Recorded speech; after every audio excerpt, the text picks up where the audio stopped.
Hello students, welcome back to capsule maths. और हम लोग आज का ट्रांसफॉर्मेशन फॉर्मूले का लेक्चर स्टार्ट करते हैं। सबसे पहले लेक्चर स्टार्ट करने से पहले हम लोग पिछले लेक्चर में दी हुई जो होमवर्क प्रॉब्लम थी उसको डिस्कस कर लेते हैं। आई होप काफ़ी लोगों से ये प्रॉब्लम सॉल्व हो चुकी होगी, बट एक बार हम इसको डिस्कस कर लेते हैं। उसको स्टार्ट करने से पहले अगर हम इसको देखें ध्यान से तो ये किस फॉर्मेट में है। जैसे ये लिखा है साइन ए कॉस बी, ये भी लिखा है sine A cos B, cos A cos B, sine A sine B. तो इसमें हमें जो कमी दिख रही है वो एक 2 की कमी दिख रही है। तो अगर हम ऊपर वाली इक्वेशन को 2 से मल्टीप्लाई कर दें और नीचे वाली इक्वेशन को भी 2 से मल्टीप्लाई कर दें तो काफी हद तक हमारा काम सॉल्व हो जाएगा। किस तरीके से आइए देखते हैं। जैसे ही हम 2 को इस इक्वेशन में अंदर मल्टीप्लाई करेंगे तो ये पहली वाली इक्वेशन बन जाएगी 2 sin 8x cos x। Second equation बन जाएगी 2 sin 6x cos 3x upon second equation बन जाएगी 2 cos 2x cos x minus 2 sin 4x sin 3x equals to tan of 2x। अब तो साफ साफ दिख रहा है ये। ऐसा करने के बाद हमारे पास पहला टर्म आ गया 2 sin a cos b। 2 sin a cos b क्या बनेगा? sin a plus b plus sine of a minus b। कुछ इस तरीके से इसको हम ब्रैकेट में क्लोज कर लें। फिर से ये क्या लिखा है 2 sin a cos b, ठीक है। तो 2 sin a cos b का मतलब क्या हो जाएगा 2 sin a plus B, sorry मतलब सिर्फ sine of a plus B plus sine of a minus B. अच्छा, तो ये चीज हमारी न्यूमरेटर में क्रिएट हो गई। अब अगर हम ध्यान से अपने डिनोमिनेटर को देखें तो यहाँ पे 2 cos a cos b बन रहा है और यहाँ पे 2 sin a sin b बन रहा है। तो बस इतने से ही हमको अपना फंडा मिल गया जो हमको यहाँ पे अप्लाई करना है। बहुत आसान है ना। 2 cos a cos b यहाँ अप्लाई कर देंगे और 2 sin a sin b इस जगह पे अप्लाई कर देंगे। तो चलिए आगे भी इसको सॉल्व कर लेते हैं। नीचे हम लोग इसको कर लेते हैं cos of a plus B plus cos of a minus B minus इसको क्या लिख सकते हैं cos of a minus B minus cos of a plus B. ये चीज हमारी आ गई। तो ये ऊपर क्या बन जाएगा sine of 9x plus sine of 7x minus sine of 9x plus sine of 3x upon में नीचे क्या बन रहा है cos of 3x plus cos of x minus cos x और प्लस cos का 7x।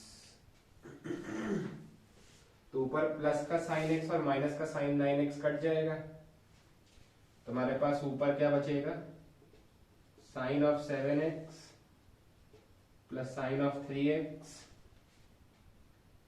ठीक है ना, सॉरी माइनस का साइन 3x आएगा।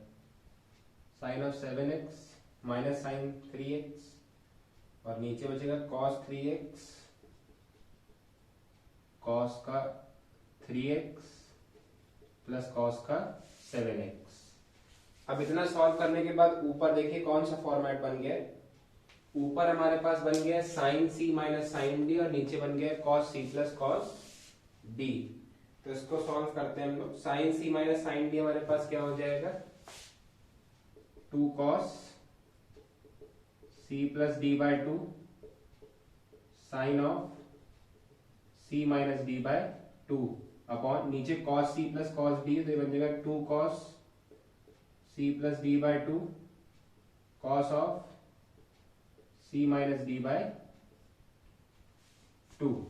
नहीं, इस तरीके से हमको tan 2x प्रूफ करना है। हाँ, तो हमारे देखिए ये पूरा term as it is cancel हो गया। हमारे पास क्या बच रहा है sign 2x 4x/2 sign 2x और नीचे cos 2x, तो ये मिलकर क्या बन जाएंगे हमारे पास tan 2x, which is our required answer on LHS side, RHS side. तो आई होप क्वेश्चन क्लियर होगा किस तरीके से सॉल्व करना था। तो जिन्होंने नहीं किया है सॉल्व, जिनको बाकी थोड़ा सा उनको कंफ्यूजन रह गया है, वो उसको सॉल्व कर सकते हैं।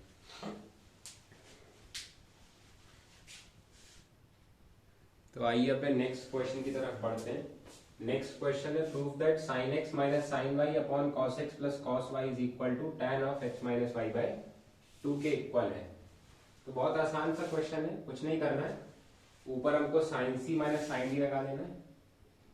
ये बन जाएगा 2 cos c plus D by 2 sine of c minus D by 2 upon नीचे cos c plus cos d लगा देंगे, तो ये बन जाएगा 2 cos c plus D by 2 cos of c minus D by 2।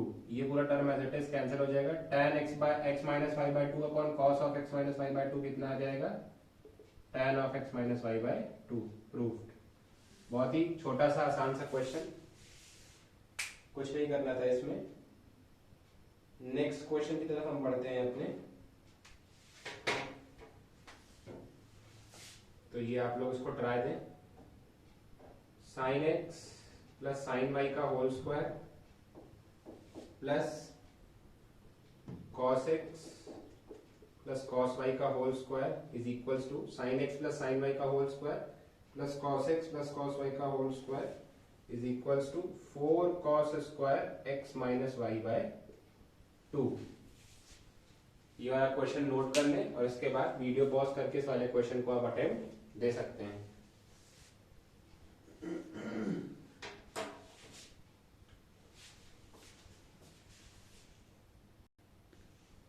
तो चलिए, आई होप आपने इस क्वेश्चन को अटेम्प्ट दिया होगा और काफी हद तक ये आपसे सॉल्व भी हो चुका होगा।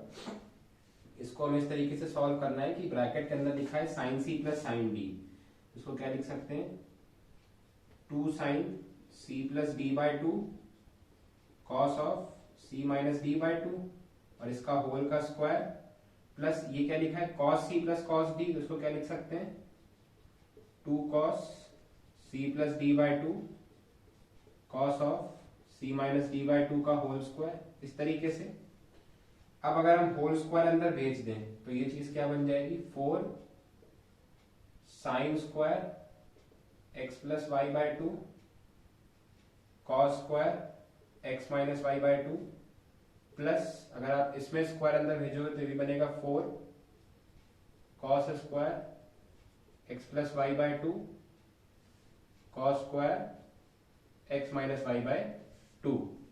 अगर दोनों टर्म्स को आप ध्यान से देखो, दोनों टर्म्स में 4 और cos square x minus Y by 2 common आ जाएगा, तो 4 into cos square x minus Y by 2 हमने कॉमन ले लिया।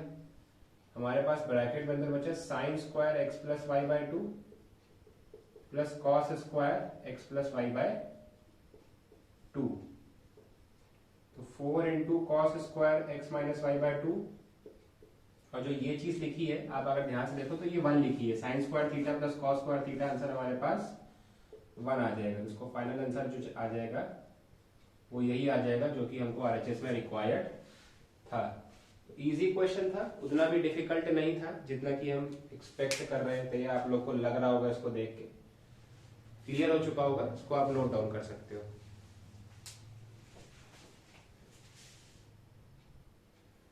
चलिए, तो अपने नेक्स्ट क्वेश्चन की तरफ बढ़ते हैं। थोड़ा सा अच्छा क्वेश्चन है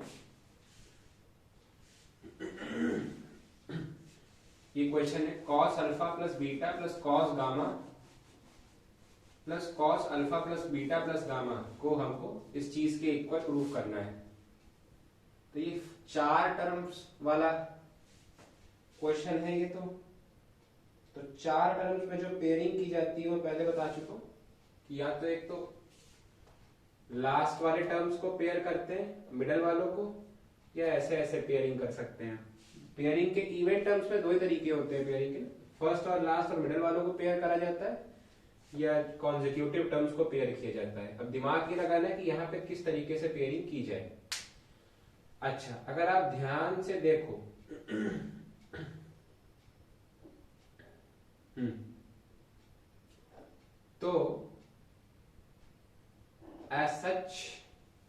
यहाँ पे कुछ भी अभी ऐसा दिख नहीं रहा है हमको कि किस तरीके से पेयरिंग की जाए।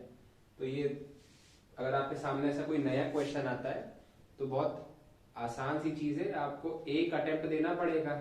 या तो फर्स्ट अटेम्प्ट में क्वेश्चन क्लियरली सॉल्व हो जाएगा, नहीं तो सेकंड अटेम्प्ट में पक्का सॉल्व हो जाएगा, क्योंकि इसमें ऐसा कुछ है नहीं। पेयरिंग देखनी है और तो इसको कुछ बनना नहीं है। पेयरिंग है तो फर्स्ट, लास्ट और मिडिल वालों की करेंगे या कॉन्जिक्यूटिव टर्म्स की करेंगे। तो मैं पहले कॉन्जिक्यूटिव टर्म्स को एक साथ पेयर करके देख लेता हूँ आंसर आता है कि नहीं। तो cos alpha plus cos beta को मैंने एक साथ पेयर कर दिया और cos gamma plus cos of alpha plus beta plus gamma को मैंने एक साथ पेयर कर दिया है। पहले मैं यहाँ cos C plus cos D लगाऊंगा तो ये बनेगा 2 cos alpha plus beta by 2 cos of alpha minus beta by 2। साथ में अगर मैं यहां पे भी सेम चीज लगा दूं तो क्या बन जाएगा 2 cos alpha plus beta plus 2 gamma by 2 और कॉस ऑफ यहां पे अगर मैं करूंगा तो अल्फा प्लस बीटा बाय 2 बन जाएगा ना, क्योंकि alpha plus beta plus gamma minus gamma करने पे कैंसिल आउट हो जाएंगे दोनों। ये आप इस तरीके से इसको अपने हिसाब से इंटरचेंज कर सकते हो। आप कॉस सी इसको मान लो, कॉस डी उसको मान लो, फर्क तो कोई पड़ेगा नहीं आइडेंटिटी में। अगर आप ध्यान से देखो तो दोनों टर्म्स में से 2 cos alpha plus beta by 2 जो है वो कॉमन आ रहा है। तो अंदर क्या बचेगा cos of alpha minus beta by 2 और यहां क्या बचेगा cos of alpha plus beta plus 2 gamma by 2। 2 cos alpha plus beta by 2 तो कॉमन आ गया हमारा। यहां पे हम लोग फिर से cos C plus cos D लगा सकते हैं। जैसे हम लोग यहां फिर से cos C plus cos D लगाएंगे तो क्या बनेगा cos A plus B C plus D by 2। C plus D ध्यान से देखो आप, सी प्लस डी करने में तो minus beta plus beta cancel हो जाएगा, हमारे पास आएगा 2 alpha plus 2 gamma by 2। 2 cos C plus D by 2 कर दी और cos C minus D by 2 करना है। सी माइनस डी बाय 2 करने पे क्या हो रहा है ध्यान से देखो आप, सी माइनस डी बाय 2 करने पे अगर आप इससे इसको माइनस कर रहे हो तो अल्फा से अल्फा तो कैंसिल हो जाएगा, लेकिन यह बन जाएगा 2 बीटा प्लस 2 गामा बाय 2। तो ये हमारे पास बन गया 2 cos alpha plus beta by 2 और यहां बन जाएगा 2 कॉस बॉस कुछ तो यहाँ पे गड़बड़ है कि 4 तो आ रहा है अंदर, बट यहाँ पे अपने पास नीचे 4 चाहिए अपने को, लेकिन यहाँ पे 4 तो क्रिएट हो नहीं रहा है। हाँ, तो ये हमको देखना पड़ेगा कि कहीं पे कुछ गड़बड़ तो नहीं हो गई है। Okay okay, I got this. गड़बड़ नहीं हुई, हमने 2 से डिवाइड नहीं किया एक्चुअली, ठीक है। पूरा एंगल है ना ये वाला, तो अपॉन भी 2 होगा ना एक शायद मेरे हिसाब से, नहीं? हाँ, यहाँ पे थोड़ी सी मिस्टेक हो गई है, इसको यहाँ पे करेक्शन करेंगे हम लोग। थीटा हम लोग ने पूरा नहीं एज्यूम किया यहाँ पे, थीटा जो है हमारा वो पूरा एज्यूम होगा। ओके वेट वेट, हाँ, cos C plus cos D लगाएंगे तो बनेगा 2 cos C plus D by 2। तो सी ये है, डी ये है बाय 2 और साथ में cos of C minus D by 2। तो सी माइनस डी बाय 2 ये कुछ इस तरीके से बनेगा। Okay, now it's clear. अब अगर आप ध्यान से देखो तो ये क्या बन रहा है, एक मिनट, 2 कॉस, अगर मैं इसको सॉल्व करूंगा तो बीटा से बीटा कैंसिल हो जाएगा और यहां हमारे पास क्या बन जाएगा 2 अल्फा प्लस 2 गामा बाय 4। दिख गया होगा आई होप सबको। और अगर मैं यहाँ पे देखूं इसको तो यहाँ मेरा अल्फा से अल्फा कैंसिल आउट हो जाएगा और बन जाएगा, क्योंकि एलसीएम 2 आएगा, वो 2 नीचे मल्टीप्लाई होके 4 बन जाएगा और ऊपर बन जाएगा 2 बीटा प्लस 2 गामा बाय 4, इस तरीके से। ओके, तो अब अगर आप इस 2 को बाहर निकाल लो तो बन जाएगा 4 cos of alpha plus beta by 2 और अगर इस टर्म को आप ध्यान से देखो तो यहां से 2 को निकाले कैंसिल आउट हो जाएगा, साथ में क्या आ रहा है cos of alpha plus gamma by 2 और एक साथ में टर्म और आएगा, यहां से 2 निकाल के कैंसिल आउट कर देंगे तो क्या बन जाएगा cos of beta plus gamma by 2। तो जो हमको चाहिए था शायद हमारा वो आ चुका है ना। आई होप आप लोग को दिख रहा होगा। हमको एलएचएस में चाहिए था 4 cos alpha plus beta by 2, cos of beta plus gamma by 2 और cos of alpha plus gamma by 2। तो जो हमको डिजायर्ड रिजल्ट था वो हमको आरएचएस में मिल चुका है। तो ठीक है, हमारी पेयरिंग सक्सेसफुल हो गई। कॉन्जिक्यूटिव पेयरिंग करने से ही हमारा आंसर आ चुका है। तो आई होप क्लियर हो चुका होगा क्वेश्चन। यहाँ पे थोड़ा सा ध्यान दें यहाँ पे हर बार करते समय कि इस बार हमको ये पूरा एंगल सी ट्रीट करना है और ये पूरा angle as a D treat करना है। तो बस उसी मिस्टेक की वजह से वो नहीं आ रहा था, अब ये क्लियर है। तो आई होप क्वेश्चन क्लियर हो चुका होगा। आप इसको नोट डाउन कर सकते हो।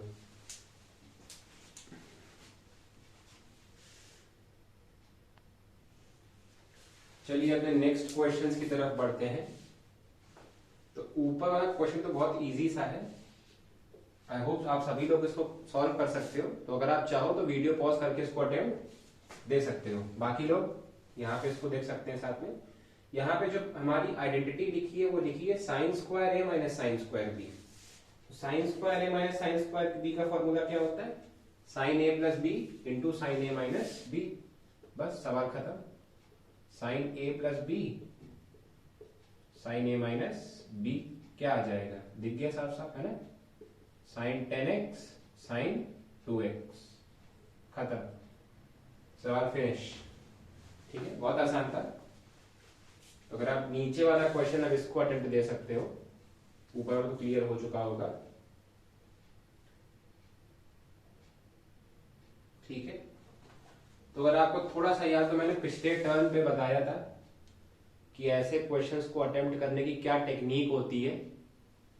ठीक है ना, ऐसे क्वेश्चंस को अटेम्प्ट करने की टेक्निक ये होती है कि हमें ऐसे टर्म्स को पेयर करना होता है कि एंगल का सम कांस्टेंट आ जाए। जैसे 20 और 80 100 बन रहा है, 40 और 60 साथ में हमारा 100 बन रहा है। तो हमको पेयरिंग कुछ इसी तरीके से करनी है कि हमारा टर्म्स का जो एंगल का सम है वो कांस्टेंट हो जाए। तो आपको दिख गया ना एज इट इज डायरेक्ट, एक तो ये सम 100 बन रहा है और एक ये सम 100 बन रहा है। तो इसीलिए हम लोग क्या कर सकते हैं, इनको हम साथ में पेयर या क्लब कर सकते हैं।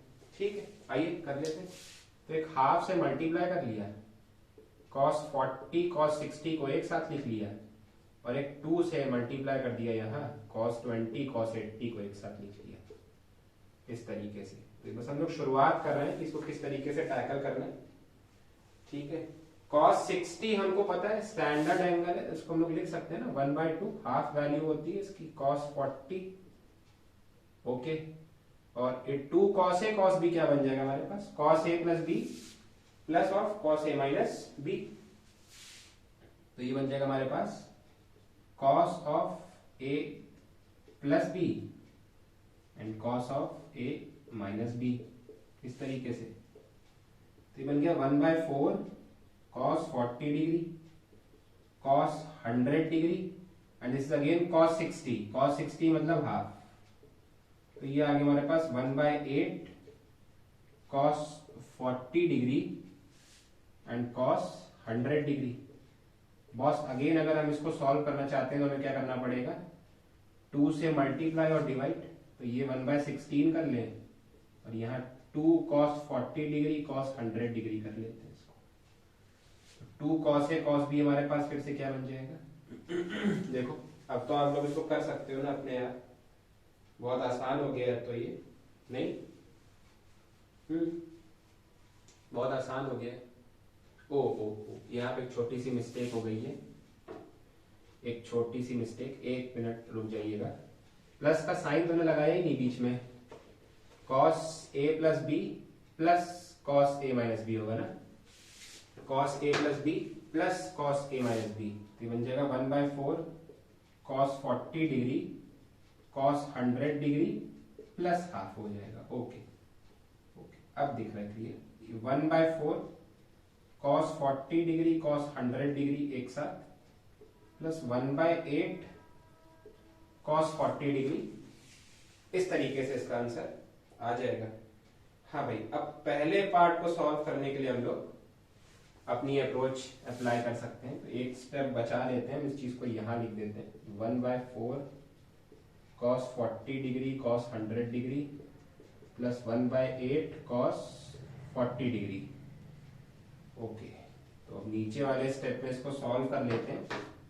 हाँ, यहां पे हम लोग क्या कर सकते हैं, इसको 1/8 कर लें और यहां लिख लें 2 cos 40 डिग्री cos 100 डिग्री, ताकि हम फिर से अपनी आइडेंटिटी अप्लाई कर सकें। नहीं तो अब ये चीज क्या बन जाएगी, 2 cos a cos b, फिर से वही चीज आ जाएगी ना।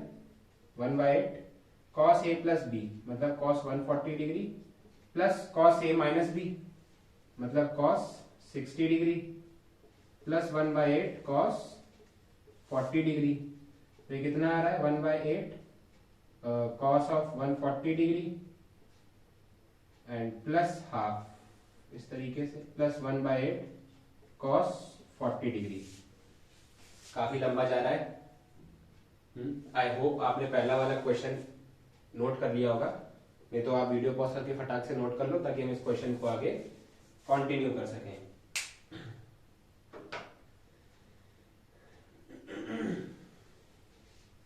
चलिए, आई होप आपने क्वेश्चन को नोट कर लिया होगा, तो आगे कंटिन्यू करते हैं। तो हम लोग इस स्टेप पे पहुंच चुके हैं, ठीक है। अब इस स्टेप पे पहुंचने के बाद अगर हम इस आइडेंटिटी को और एक्सपैंड करें तो ये क्या बन जाएगा, 1/8 of cos 140 degree plus 1/16 plus 1/8 of cos 40 degree. इस तरीके से ये हमारा बन चुका है। ओके, तो ऐसा होने के बाद अब हम लोग क्या कर सकते हैं, 1/16 को तो अलग कर दें, 1/8 यहां से कॉमन लेने के बाद अंदर बचेगा cos of 140 degree plus cos of 40 degree. That's great. तो यहां पे अब हमारे पास बन गया है cos c plus cos d। यहां जो हमारे पास बन गया है ये हमारे पास निकल के आ चुका है cos c plus cos d। Okay, तो इसको अगर हम सॉल्व करेंगे तो 2 cos c plus d by 2। Okay okay okay, coming out almost. देखो अगर आप ध्यान से cos c plus cos d लगा देंगे तो बन जाएगा 2 cos c plus d by 2 cos of c minus d by 2।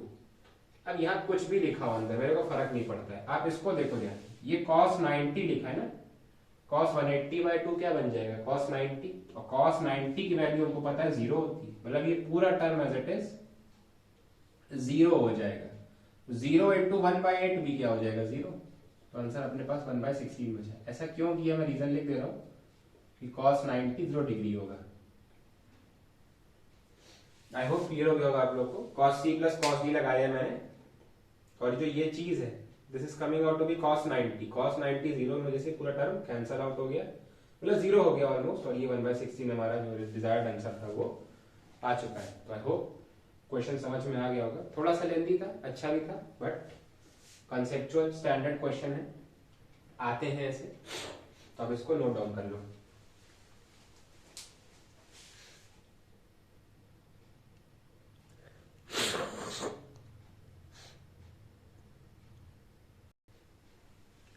तो चलिए ट्रांसफॉर्मेशन फॉर्मूले के अपने लास्ट क्वेश्चन की तरफ बढ़ते हैं। इसके बाद हमारा ये टॉपिक कंक्लूड हो जाएगा, हम लोग फर्दर ऑन ट्रिग्नोमेट्री में आगे के टॉपिक्स में बढ़ेंगे। तो ये हमारे पास दिया है कि prove that sin 10 degree sin 50 degree sin 60 degree into sin 70 degree is equal to √3/16। ऐसा ऐसा सब दिया है। सॉल्व करने की टेक्निक, 4 टर्म्स दिए। पहला तो फंडा मैंने ये बताया था कि आप सम देख लो, एंगल्स का कांस्टेंट है, बट ऐसा तो यहाँ लग नहीं रहा, देख लो आप खुद देख सकते हो। किन्हीं भी 2 एंगल्स का सम अगर आप पेयर वाइज करोगे तो बचे 2 एंगल्स के सम के बराबर नहीं आ रहा है।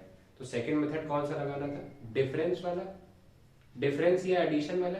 मतलब वो ऐसा देखना है कि 2 एंगल्स के सम के बराबर कहीं कोई तीसरा एंगल, या 2 एंगल्स के डिफरेंस के बराबर कहीं कोई तीसरा एंगल तो नहीं है। एक डिफरेंस या एडिशन मेथड बताया था ना कि कहीं 2 एंगल्स के सम के बराबर कहीं तीसरा एंगल ना हो, या 2 एंगल्स के डिफरेंस के बराबर तीसरा एंगल ना हो। तो अगर आप ध्यान से देखो 60 और 10 के डिफरेंस के बराबर भी एक एंगल दिया और 60 और 10 के सम के बराबर भी एक एंगल दिया है। तो हमको ये पता है कि जैसे ही कुछ ऐसा क्लू दिखे तो आप फटाक से पहले उन दो एंगल्स को बाहर कर लो, क्योंकि वो साथ में एक पेयर होंगे। अब ऐसे क्वेश्चंस को सॉल्व करने के लिए 2 sin A sin B होना जरूरी है, तो आपने हाफ से मल्टीप्लाई किया और हाफ से डिवाइड भी कर दिया। 50 डिग्री और 70 डिग्री इस तरीके से। साइन 60 स्टैंडर्ड एंगल √3/2 आ जाएगा, साइन 10 डिग्री बाहर। 2 sin A sin B लगाएंगे क्या आएगा? 2 sin A sin B लगाएंगे क्या आएगा? sin A plus B। बताइए 2 sin A sin B लगाएंगे क्या आएगा? sin A plus B cos नहीं, sin A sin B। 2 sin A sin B का फॉर्मूला क्या होता है? सेम टर्म्स है ना दोनों, सेम टर्म्स में क्या होता है? cos वाला फंडा लगता है।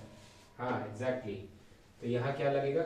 cos A minus B, sorry मतलब cos 70 minus 50 minus cos A plus B 70 plus 50, कुछ इस तरीके से।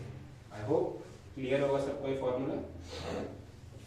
तो ये क्या बन गया हमारे पास? √3/4 sin 10 डिग्री और ये बन जाएगा cos 20 degree minus cos 120 degree. क्या कोई स्टैंडर्ड एंगल यहाँ पे रख सकते हैं? बिल्कुल रख सकते हैं। cos 120 की वैल्यू तो आप लोगों ने पढ़ रखी होगी ना ट्रिग्नोमेट्री में। दिस इज 90 प्लस 30 मतलब sin 30 माइनस sin 30 ना। cos 120 is equal to minus sin 30। I hope sine conversion जो एंगल कन्वर्जन है वो आपने पढ़ लिया होगा, तभी आप इस लेक्चर को वॉच कर रहे होंगे। cos 20 डिग्री माइनस ये बन जाएगा माइनस का half. Okay no issue. cos 120 की वैल्यू माइनस हाफ होती है, तो ये आ जाएगा √3/4 sin 10 डिग्री और cos 20 डिग्री प्लस 1/2 इस तरीके से। फिर मैं अंदर भेज सकता हूं, तो √3/4 sin 10 degree cos 20 degree plus √3/8 आ जाएगा अपने पास। ओके ठीक। तो ये हमारे पास इतना रिजल्ट आ चुका है। अब फिर से वही चीज करनी है, इसको कन्वर्ट करना पड़ेगा स्टैंडर्ड तरीके में। तो इस तरीके से इसको लिख सकते हैं ना हम लोग, 2 से मल्टीप्लाई और डिवाइड करने के बाद। ओह यहाँ पे एक sin 10 भी आएगा साथ में, दैट्स ग्रेट। sin 10 भी एक साथ में आएगा इस तरीके से। तो अब ये हमारे पास बन गया 2 cos A sin B या 2 sin A cos B कह लो, जो भी आंसर दोनों से सेम आने वाला है। क्यों आंसर सेम आने वाला है? या आप इस तरीके से भी देख सकते हो कि आपको जो टर्म एलिमिनेट करना है that should be in your preference. जिस टर्म को आप एलिमिनेट करना चाह रहे हो that should be in your preference. तो मैं क्या सोच रहा हूं, अगर हम इसको 2 cos A sin B की तरह देखें, तो 2 cos A sin B की तरह देखने से इसका फॉर्मूला क्या बन जाएगा? sin A plus B minus sin A minus B। और जब minus sin A minus B हम लोग करेंगे तो वहां पे हमारे टर्म्स कैंसल आउट हो जाएंगे, है ना। वहां पे हमारे टर्म्स कैंसल आउट हो जाएंगे। आई होप आप लोग को दिख गया होगा, नहीं देखा तो कोई बात नहीं, यहाँ सॉल्व करके दिखा देता हूँ। आप इसको ऐसा मानो कि ये इस फॉर्मेट में लिखा है 2 cos A sin B। तो 2 cos A sin B का आंसर क्या आ जाएगा? sin A प्लस B मतलब sin 30 degree minus sin A minus B मतलब sin 10 डिग्री। देखा आपको क्या फायदा हुआ? अगर वहीं पे अगर आप इसको 2 sin A cos B मानते तो ये बन जाता sin A plus B plus sin A minus B। नहीं तो वहां से हमारा काम नहीं बन पाता है एक्चुअली, क्योंकि ये टर्म हमको नॉन फ्रूटफुल है, सर कोई यूज नहीं दिख रहा है क्वेश्चन में। तो इसको एलिमिनेट करने के लिए हमने इसको ऐसा अज्यूम किया। लेकिन तो डायरेक्ट दिख चुका होगा आप लोगों को कि √3/8 sin 30 बनेगा ये, और माइनस √3/8 sin 10 डिग्री बनेगा। इसमें प्लस कर देंगे √3/8 sin 10 डिग्री, दोनों टर्म्स कैंसिल हो जाएंगे। sin 30 की वैल्यू हाफ आ जाएगी, आंसर हमारा आ जाएगा √3/60। थोड़ा सा अगर प्लानिंग के साथ मतलब पहले से अप्रोच डेवलप करके क्वेश्चन को सॉल्व करेंगे तो थोड़े से क्वेश्चंस आपके रिलेटिवली आसान बन जाएंगे। तो आई होप क्वेश्चन क्लियर हो चुका होगा ये वाला, आप इसको नोट डाउन कर सकते हो।